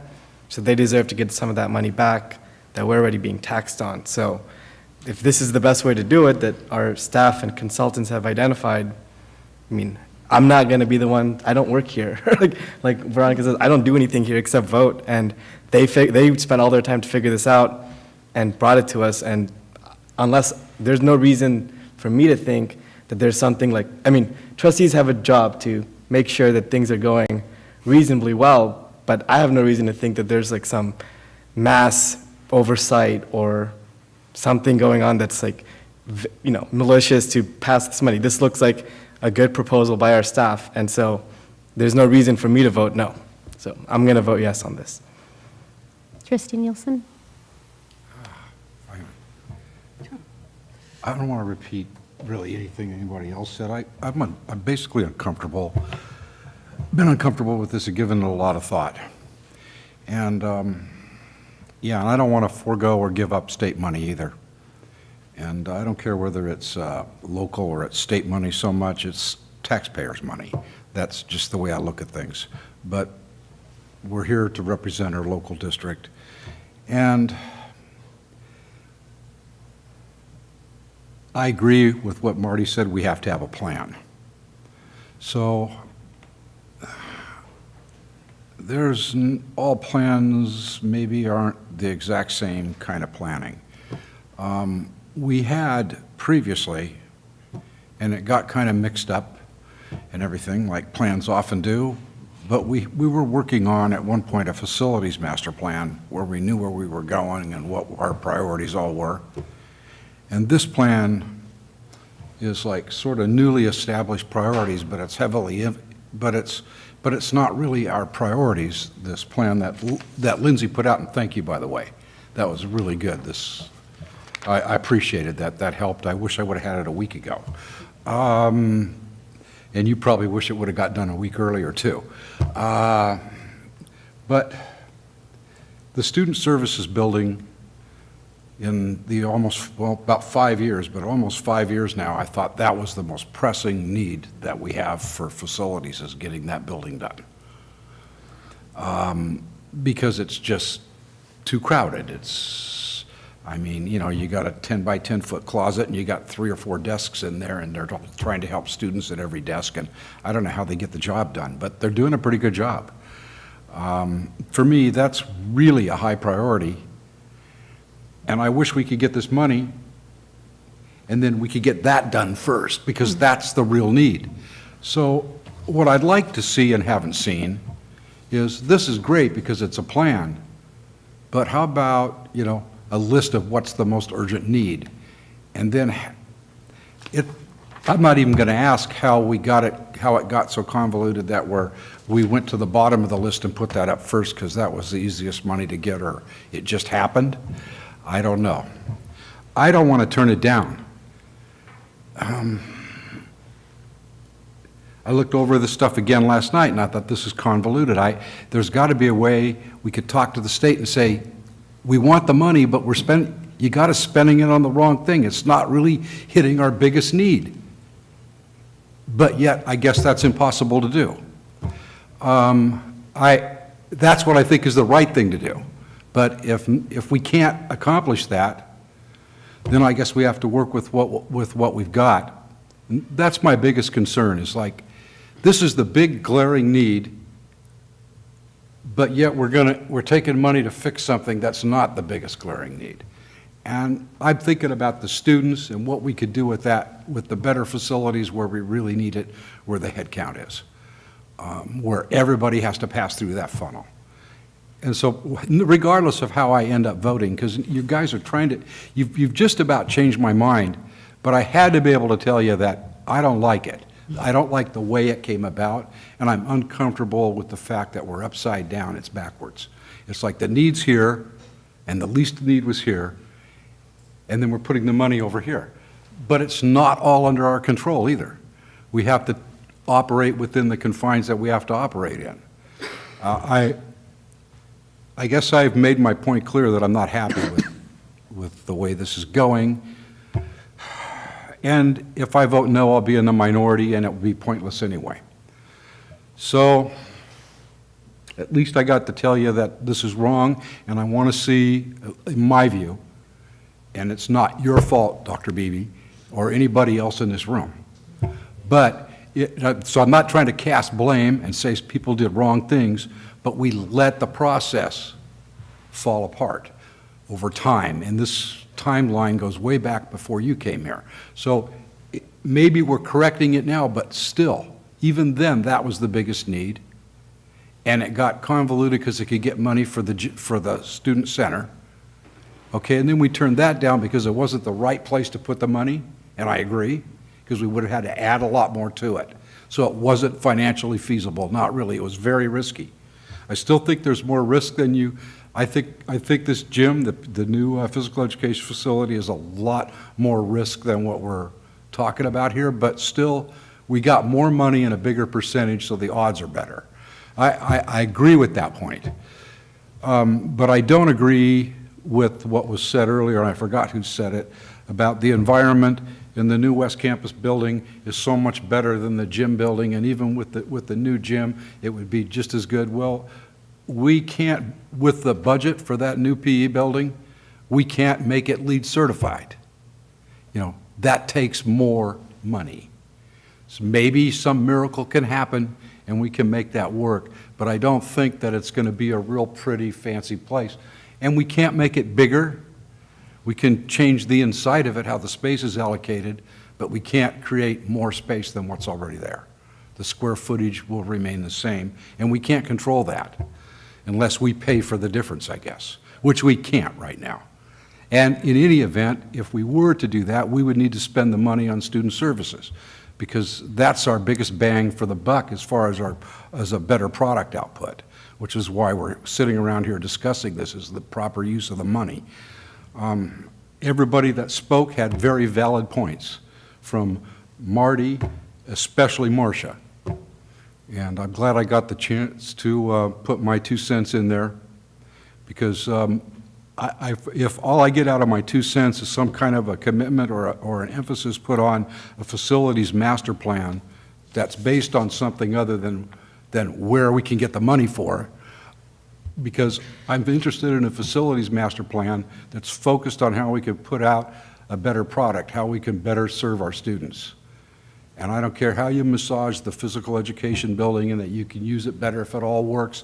It's 6% of the FTEs. Even if you double it, you're way underneath, you know, most of the other buildings. And also, do we have a really good plan? If we get this building built, are we working on a really good plan to use that to better represent and serve to the college, to the community, or to better serve our whole district, our community, to get them more involved with us? Do we really have a plan for that? And I know we all have wishes and desires and hopes, but do we have some kind of a plan? Or are we developing one? So the facilities master plan, if I have to vote yes on this, I could vote no, it won't make any difference apparently. But if we have to do this, I would like some kind of a commitment on that facilities master plan, you know, according to what we really need. Trustee I Miller? believe that's fair. Yes. Thank you, Trustee Nielsen. Trustee Miller? Yes, I'd just like to add that I'm still learning. And one thing I have definitely learned is how complex the financing of this school is, and how complex what goes on in Sacramento is, and how that impacts what we're doing. I don't have the benefit of history that everybody else here has with respect to decisions that were made about buildings and the prior bond issue, and wish we'd done this on this building and we didn't. But what I do know is that we're staring at a lot of money that is being offered to us by the taxpayers, but it's being allocated by the state to us to build the sports pavilion. In a perfect world, would we want another building to be number one on our list? Perhaps. It could be just a classroom building or the student services building. But this is what we're staring at. And I just think it would be, in the long run, very unwise for us not to step up to the plate and take the money. I think the building is, there are compelling reasons to construct this building. I heard some very compelling reasons from, and I'm sorry, I forgot her name, the woman who spoke to us Kathy O'Connor about how the building doesn't satisfy federal requirements. And it hasn't for some time because it was built so long ago. And she was very persuasive on why we need to have this building. So for all those reasons, I'm going to vote yes, but I have to say, everybody's comments here affected me and were important, and will impact me in future decisions we make. So. Last point. I would like to echo that I think everybody's comments are important, and they affect how I feel about it as well. And another element that I think we struggle with here is what Robert just referenced, the complexity in Sacramento. We're in a category here that is it's totally restrictive. We have to build exactly what we have, basically. Creativity is not allowed. Adaptation and looking forward to where we want to be in the future is not seem to be part of the thinking for this category. So we struggle with repeating what we already have rather than creating the coherent vision of where we want to go. And I don't think that makes us comfortable either. And I would also like to dispel any suggestion that I remotely would think that there's any distrust here. I think you guys are fabulous. I think we've already confirmed that with Dr. Beebe and with Lindsay and all of the staff. I didn't get the words out right. Yeah. Thank you. I mean, this is not about that. You guys have done wonders in making this process transparent and allowing us to try to talk about it in important ways. And I'm looking forward to the rest of that conversation and the facility master plan. It just has been uncomfortable to me, and I appreciate all the points that people have made. Thank you, trustees. Just one little point of clarification. I think Marcia said that, I forgot how you put it now. We have to build back the same square footage, and I understand it's the same footprint, but there's a lot of creativity that can happen within that footprint. But the footprint, you're right, we're stuck with that. Mm-hmm. But right, you can maneuver inside there. I think Lindsay had a point that you wanted to make. Your jacket is very pretty, by the way. It's very summer. You're ready for summer fun. Yes. I have so many comments to make about this, but I'll try to stick to the pertinent ones because, as you know, I've worked extensively on this project, and I think we have a lot in common, what Trustee Croninger was pointing out. I mean, I'm in the same boat. It's like, well, this was the plan, and is this really what we want? But we're already in an approved status for this money. So, yeah, we're all a team on that particular area.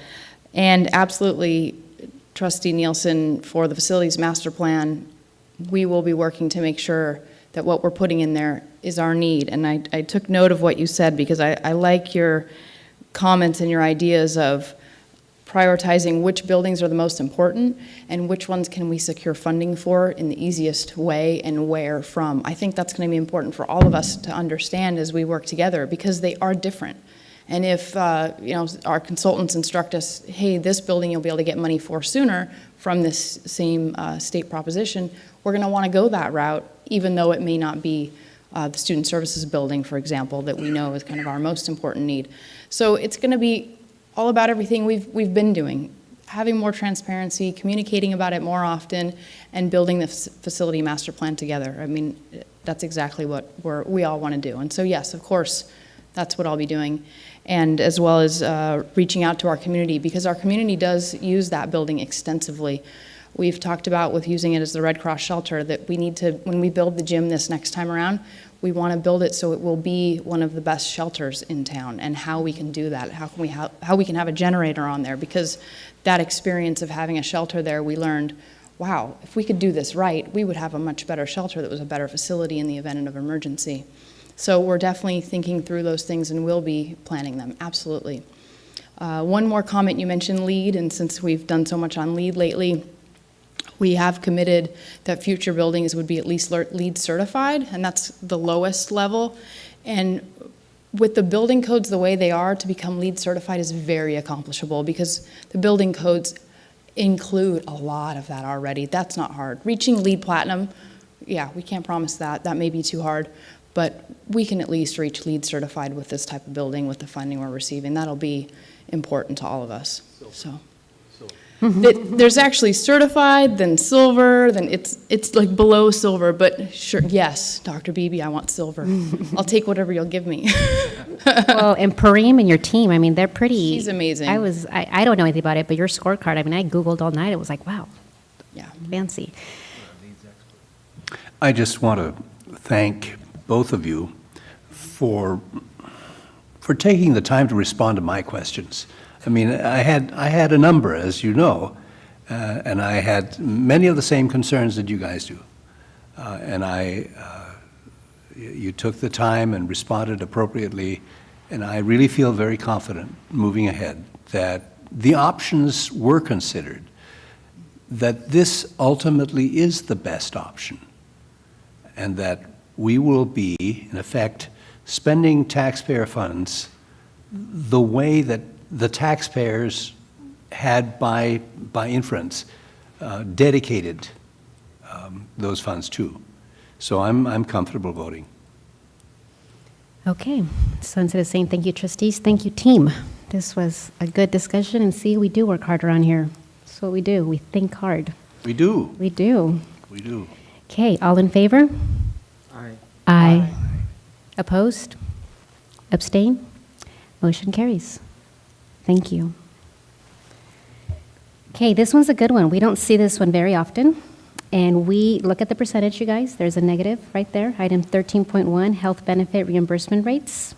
And this is for information. And anytime we see a decrease in something, we are happy, especially with healthcare. How did this happen? Lindsay, this is the Lindsay show here. This is the funny one. We have a benefits team, and the woman came to present to us the medical benefits for next year, and our benefits committee was like, what? They're going down? How is that possible? So it's true. It's amazing. Don't get used to it, and it's not what other colleges or entities are experiencing at all. It's just the luck of our pool. We have a very specific pool that's healthy, doing well. So it's really luck. And we enjoy it and appreciate it and are very happy. So we were able, the numbers up there are confusing because they're negative. Usually they go up. But what we do here is we make sure that our employees have no out-of-pocket expenses for our 80% PPO plan. And then that changes the amount of contribution that the district contributes for the two-party and the family plan. So it changes that contribution that the district makes to those employees. So that's what that attachment is representing. But yeah, it's very good news for our employees and the budget. And that was just for our information. Was it helpful? I applause again for keeping our faculty and staff healthy. I really don't know. Pass out oranges every day? It's amazing. Nice. So item 14.1, this is second reading. It's recommended that the Board of Trustees approve Board Policy 2410, Board Policies and Administrative Procedures. Is there a motion to approve? Also move. There's a second? Second. Okay, it's been moved and seconded to approve Board Policy 2410. Is there any discussion? Okay, all in favor? Aye. Oppose? Abstain? Okay, motion carries. Last item of the evening, item 14.2, 2017-18 Board Self-Evaluation. We all got this because it was noticed, so you were able to open the attachments. If the board would like to request any other way of doing this, we could just, if you had any highlights or aha moments or anything that was of, great interest to you or something that you wanted to note, we can kind of go around and then after that have any other discussion. Have we seen the outcome, or did I miss the memo? Well, it was emailed Oh, to, it was part of the attachments, so It has, so the board, we approved an instrument. We had an ad hoc committee to go revise it, look at it. We all got a SurveyMonkey link, and we all went through, and this, I believe, included our student trustee as well, correct? Correct. Yeah, okay. Yeah, because I was like, there isn't 8 people. So there was a number of questions related to, our goals and so forth. I can tell you guys that I saw evidence of how we really take to heart that the fiscal responsibilities end with the board. I mean, that the previous discussion we just had really was evidence of a lot of what's in this survey. And I think Peter noted at one meeting, it's good. These are the robust discussions and decisions we have to have. These decisions are hard. And the cross-functional team that's at this table, I think, really helps to get things moving. So I really appreciate that because it's an authentic discussion that should happen, that most people wouldn't venture out to have, especially in a public setting. So good job to you guys for that, or to us. Trustee Abu, do you want to start? Yeah, I have a couple. I didn't leave a lot of comments, but I did leave a few. And I also apologize for filling this out like 2 weeks after everybody else. But I was like graduating college and everything. It's anonymous, nobody knows. No, I'm the 619. Everybody knows I'm the one like way after. So I'll look at a couple different ones that I noted, and especially the ones that had, like, the ideal is that they all have like 75% plus on strongly approve, and some of them like were. I assume approve or neither approve is like technically much lower, but no one wants to like really put a bad ding on it. So I'm gonna say strongly approved is like a yes, and approve is like a maybe, and neither is like a no. In my a little bit, but for example, question 36 for community focus, identify and support local workforce needs. We put only 38% strongly approve, and one thing that was mentioned in a meeting, I think Anthony, Marcia, and Peter and I had with Supervisor Hartman was she was interested in looking into doing like a countywide workforce needs plan study. And I think that could be an interesting partnership with the county where we can have like strong data to know how we should be optimizing the college. So that's what I would propose so that we can do better on that one. The student housing one and workforce housing one was another 38% strongly approved, and some 2 disapproves, 2 neither approve or disapprove, only 1 approves. So, and everyone left a comment here too, or almost everybody left a comment. And so I'll just say, like, I think we need to finally have a board level discussion about this and give Anthony direction of where to start exploring options to bring back to us. So that's question 37. Question 38 and another one in terms of nonpartisan civic engagement. This one was another one, 38% strongly, and then the other options had equivalents. But I think we can do a lot. I think so. High schools have like failed, and the state has failed at civic education nowadays. Like, you don't really learn, and even if you do, you learn like Supreme Court a little bit, Congress, president, but you don't learn state or local or even like more in depth on federal. So maybe something we can do or work with the state to do is get community colleges to be providing that kind of classes to not just young people, but everybody. So if I'm 30 and I want to learn how government works and my civics work, and I never got to learn that in high school, there should be a way to do it that's easy and cheap and quick through community college instead of taking like a protracted class.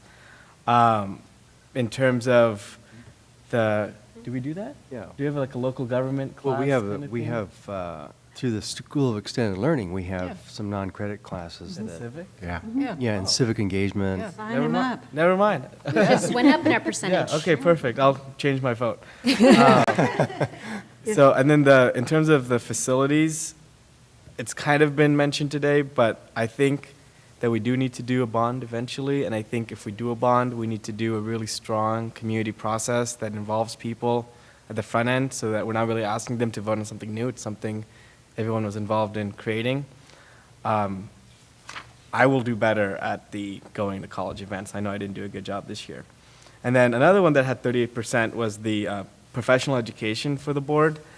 And we did reduce our spending on conferences, or like we tried to restrain ourselves. But if we're doing that, we can use some of that saved money to maybe bring someone here to train us once in a while and new concepts that are, I mean, we've done that a little bit with like budget related things, but I think when we did like the Carvel model presentation a couple of years ago, I think in 2016 retreat, that was really helpful. I think we've changed and learned a lot as a board. So maybe other things like that that we can bring in that might usually be at a conference, but not all of us can go. So if we can bring something here. I think in terms of, it's another one that, this one was a little better, but they'll focus on the local needs of disadvantaged members of our community. I think that partnership new model from the assembly bill that we heard about at the school board joint meeting, we really need to look at that because we're behind in what other colleges are doing now. We were ahead, and now, you know, that new bill passed and we didn't adapt to it. And it's an option that the state has created. So I think we can do that, but also, you know, everyone always says like SBCC, UCSB, the perception is we have a bad relationship. I know that's like not actually true, but there is a perception out there that there's a disconnect. So I think we can have a more formal, better relationship in the future of between the two colleges. And then, yeah, I think that was, oh, and then diversify our employees was also 50% strongly improved, and I think we did good with passing the diversity policy, but I think we got to start looking at housing assistance for employees, which is related to the student housing idea, because that's maybe a big barrier to entry for a lot of people to come here, and especially non-white people to come here. So these are my comments.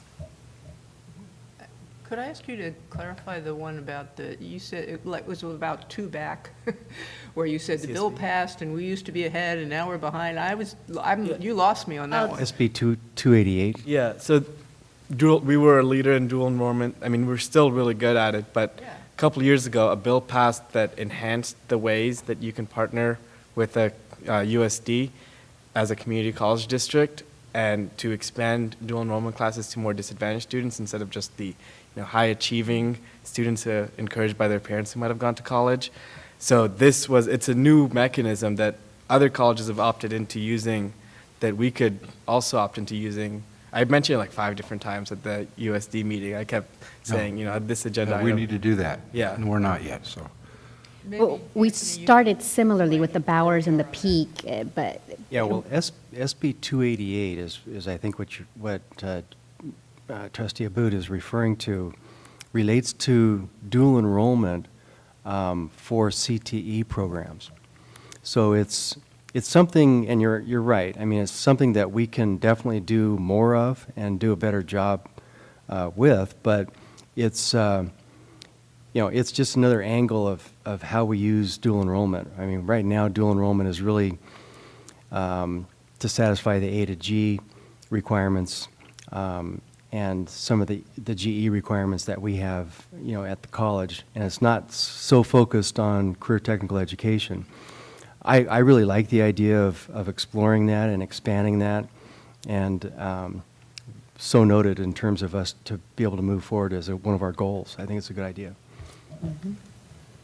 Trustee, did you have a question for Jonathan? Are we going around the Yeah, I was table? just going to, Okay. so we can. What is our next step with what we have here? Will we be summarizing, or will we be modifying our goals, or how? The idea would be, to sort of synthesize so that when we do set our 2018, 2019 goals, we can look at we talked about that some of these goals are multi-year, and so we're not going to be changing it, but maybe we do, maybe we modify, or maybe we say, based on the evidence that we saw, we're going to keep them. And so, the idea would be to inform us, to synthesize it in some way. And it's all recorded, so whatever we don't write down, can go back and watch it. Watch your wonderful comments and beautiful faces again. But Trustee Hasland, if you have any highlights or? Well, my focus was on one aspect of safety, and it has long been a concern of mine, and I keep hoping that the problem will go away, but it hasn't. And I think we need to look at some of the other activities. I mean, we're very clear that we want to support students' safety against sexual assault or any other kind of assault. The kind that I had in mind was the kind that is engaged in certain sports activities that result in head injuries. And I think, I don't want to be associated with coming down on any particular sport, but I am concerned about the head injuries. And perhaps one of the goals that we could set for ourselves during this coming year is to get an assessment from the physical education division about what steps we are taking to prevent such head injuries, and whether they're adequate or whether they need additional support to prevent them even more. I think it is, for me at least, antithetical to be, on the one hand, trying to educate students and expand their minds, and on the other hand, we have a process whereby those same brains are injured, and I don't like that kind of inconsistency. Peter and the rest of us, do you remember Dr. Gaskin telling us we actually, with Cottage Hospital, they were working with the college and they were putting certain helmets on the students? Do we, No, we didn't. We didn't end up doing it? That was canceled. It was determined to be not working, I think. Oh. It was ineffective to okay. try to get that. Okay. Well, the fact is, I don't know, and so I think we all have a responsibility of knowing rather than guessing. Yeah. That's a good point. I support Trustee Haslam's concern about head injuries. I actually had a fair amount of experience with that issue as a lawyer, representing clients in cases involving head injuries on recreational vehicles. I'm actually had the benefit of participating in testing that was done by some of the experts in the field. So it made me acutely aware of how sensitive the head is to injuries. And as I've read information in recent years about injuries in football, it is not surprising to me what we're learning. I would add on the overall on the self-evaluation, first a confession that I haven't read it all yet. I had saved that for the end of my preparation today, and I didn't realize how long it was and extensive. And I'm really looking forward to reading it, because in the portions that I started reading, it was really educating me again on how my fellow board members feel about certain things, and learning about things that have taken place before I came along. So I'm really looking forward to reading the rest of it. Well, I also found it fascinating. It's always interesting to see you have the same experiences but different opinions about it, so it's kind of interesting. But I was struck by most of these questions. We really do agree. We either strongly agree or we agree, and that's just up to us how we feel about something. But, I think that's really good. But the ones that we're far apart on, seems like those are the things we might want to consider working on, like our goals. So I think this is a useful document. And it's always interesting to read what somebody says and try to figure out who they are. No, I'm just kidding. That's how I knew. I was like, wait, there's a pattern here. I feel Well, we like found the out student- Jonathan did his late, so, no, I just think it's really very helpful to see, and thank you to everybody for taking time to do this, because I know it didn't, for me, it took a little bit of time, more than I thought it was going to, so, thank you. Yeah, no, thank you, Marty. I concur with Marty. I think it's always an interesting read, and I appreciate the people who leave comments to help us with the breadcrumbs about what they were thinking. A couple of them gave me a little concern, and I just wanted to highlight. There was the question 10 about board self-evaluation process, and question 11 about the board code of ethics. The board code of ethics, there were two people who weren't sure where that was. It's in our board policies. Please look. I just circled that right now, too. I was And similarly, the self-evaluation process is in the board's policies, and we have been careful to follow those. So if you're in doubt, look through the board policies, particularly the first section on the board, functioning, basically. Yeah, thank you, Marcia. Craig?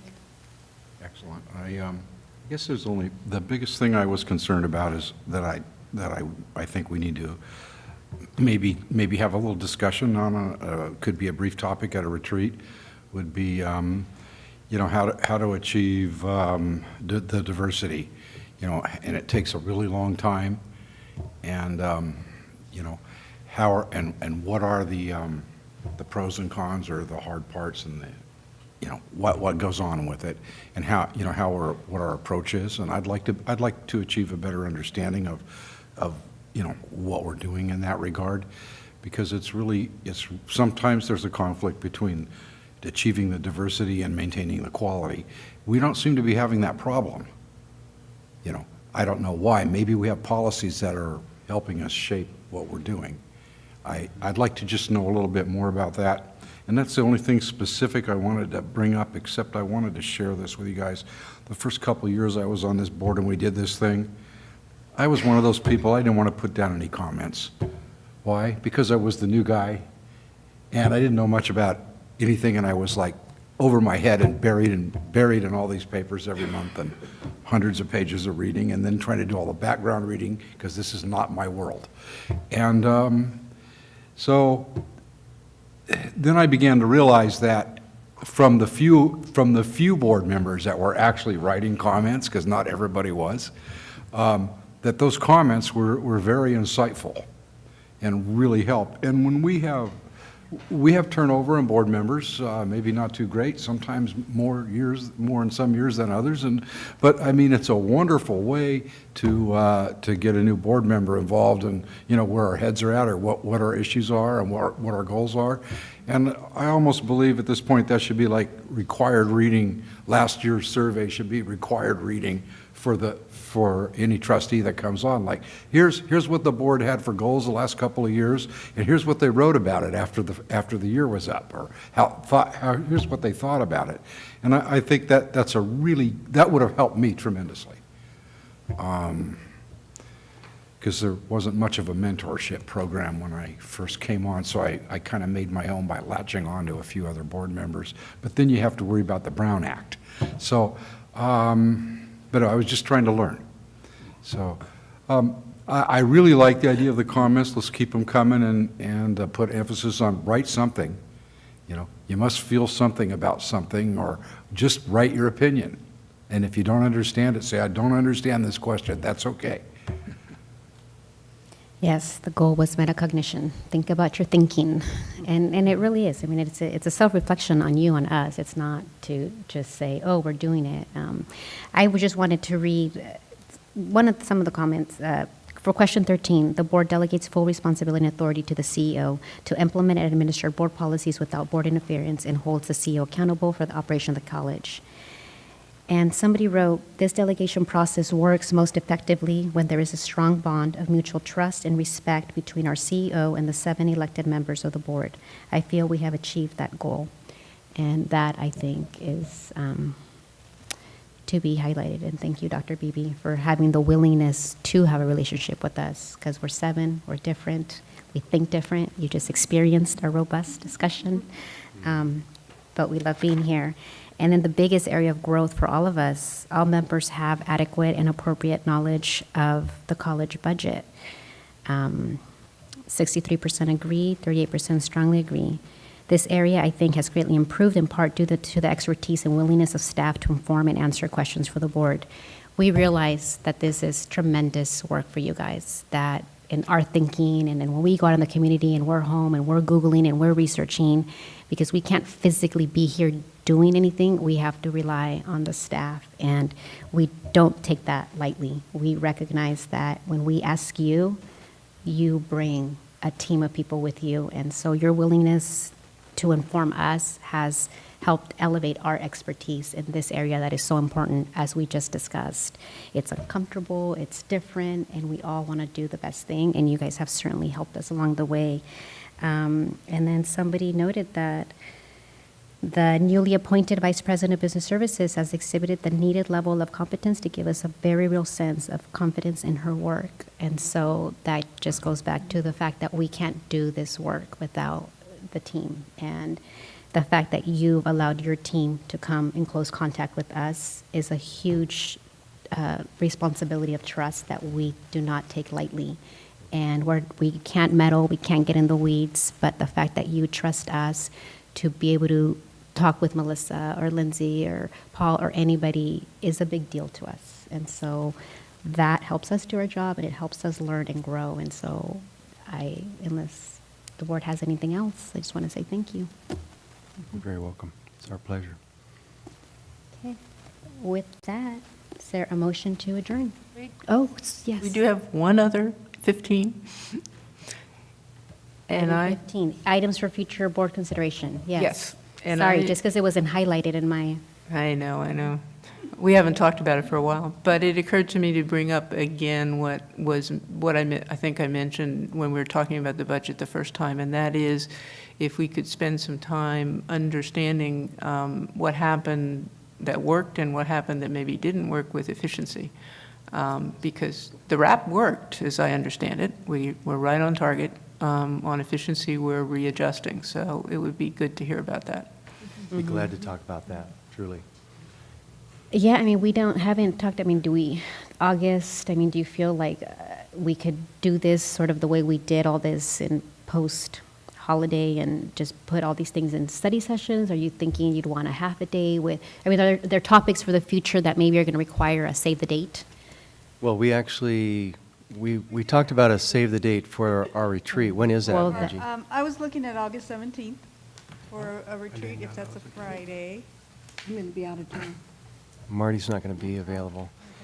So we'll rework Board? that date a little bit. Be here 2 days earlier. But we really want to, just to Trustee Croninger's point, we've been talking about the variances of where we are, what we've been successful at in terms of comparing some of those efficiency numbers, where we need work. And we have areas like that we need to strategize on how we can do better. But I think this is going to be more of a retreat topic than it is going to be a study session, where retreat, we can really kind of get into it. So we'll rework the date, because I want Marty to be there too. And me, I won't be there. Ron? My daughter's getting her wisdom teeth pulled. Yes. Well, you're I don't there want to run too. the meeting. He's like, I've seen it. Yeah, if maybe we can throw out some dates, and earlier in August would be good, and then that way you guys can do your fall all campus, and you don't even have to deal with us the first week of the semester. Look, see, she's like, yes. I took it as a compliment. I know you just met us. We're here, but everybody can go off and do. You guys are gonna be crazy around here. So, if you guys have any dates, when do you want them? Like availability? Do you want us to email you? We Okay. can send them out for you. Okay. Okay. Send me some dates when you're here, Or when you're not here. or when you're not here, and that. Okay. That's Might be easier. I'm only More not here a effective. couple weeks. Okay. Yeah. We mentioned this earlier, but I think housing, maybe July or first August meeting. Maybe not July, if that's like too soon, it's only 2 weeks, but first August meeting or something. Yeah, we're going to have some of that, in our ad hoc mitigation committee in hopefully July. It's not the whole conversation, but it's going to, we did talk about it, and will come to the board. That Are we would be meeting in perfect. July? 12th, 11th? 12th. Oh, no, I meant the 12th. committee.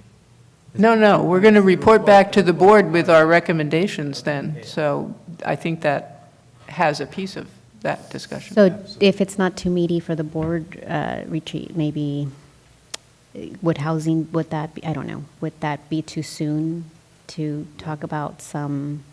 And maybe Jeff and those guys can. I don't think that would be too Okay, soon at all. because that might High level be. We've been talking It's, about it. it's just I think it deserves the attention now that to talk about. I'm not saying what, just something. Talk about it. Yeah. Actually, I think we can do some things, and I think we need to strategize Yeah. about how we can contribute to that Mm-hmm. to that problem in our own way. Yeah. And we've talked about some ideas with that. So Okay. So those two items. Anybody else? Anything? Yes. I noticed you picked a Friday for the retreat day. Is It there a doesn't have reason to for- be. Yeah. Doesn't have to be. We'll just send her when you're not available, and then she'll plot some dates. Okay, because Yeah. I really kind of like the middle of the week. Yeah, so say not available Thursday, Friday, Saturday, Sunday. We won't call you Monday.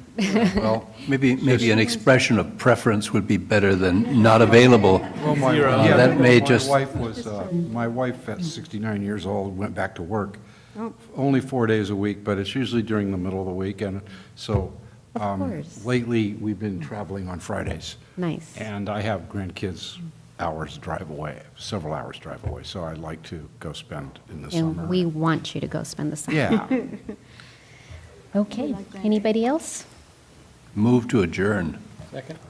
Third. Okay, all in favor? Aye. I'm not going to say oppose, no one's going to oppose. All right, meeting adjourned. Thank you, everyone. Like 3 hours earlier than I thought it was going to be. Still was going to vote no.